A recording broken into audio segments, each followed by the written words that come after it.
I'm back with Chris from Leaderboard Arcade, and today we're talking about the history of arcade video games. Chris, welcome back to River City Live. Thank you very much. I'll tell you, the last time we met up, we learned a lot about this place, and it really is remarkable. But we just started talking off camera, just how it really evolved, and it's such a part of pop culture right now, video gaming, and all that stuff. And I thought it'd be a good idea, because you're super knowledgeable, to kind of walk down a timeline of history. And we're starting with 1971, and that was the first ever arcade. So what was that like?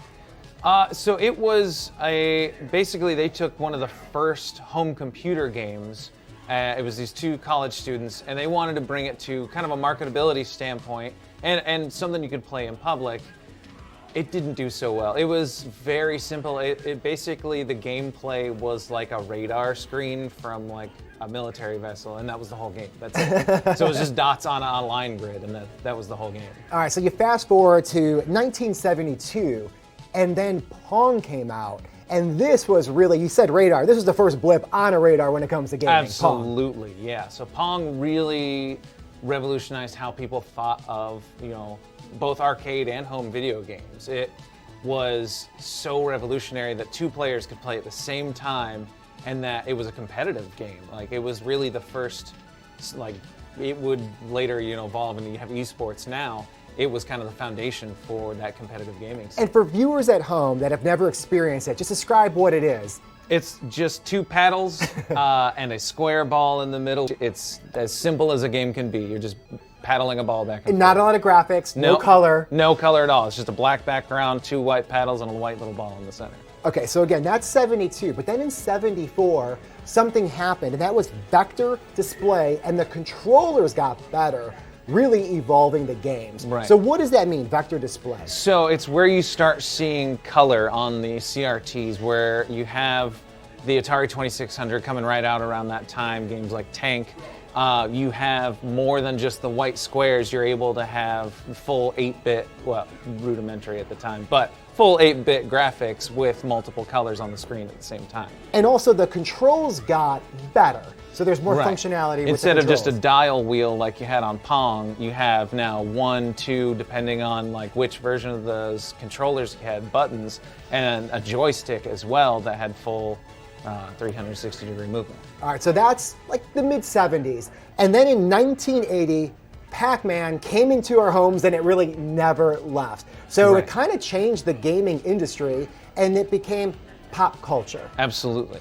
That's really when the arcade starts to shine. You get all of those classic 80s movies about kids and teens growing up in arcades. One of my personal favorites, Tron, all about a guy who owned an arcade and was building computers. And Pac-Man really, and the games that came right around then, really helped define arcade gaming and what it was to pop culture. And then, okay, so that was 1980.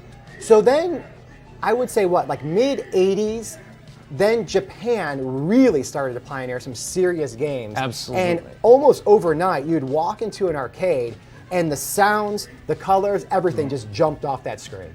Yeah, you have the huge arcade boom in Japan in the mid to late 80s with companies like Sega, Capcom, SNK, really pushing the limits of what games could do, creating the 16-bit cartridges. And you get games like the original Street Fighter, which was never released in the US. It was still simple in gameplay. There was punch, kick, and block, and that was it.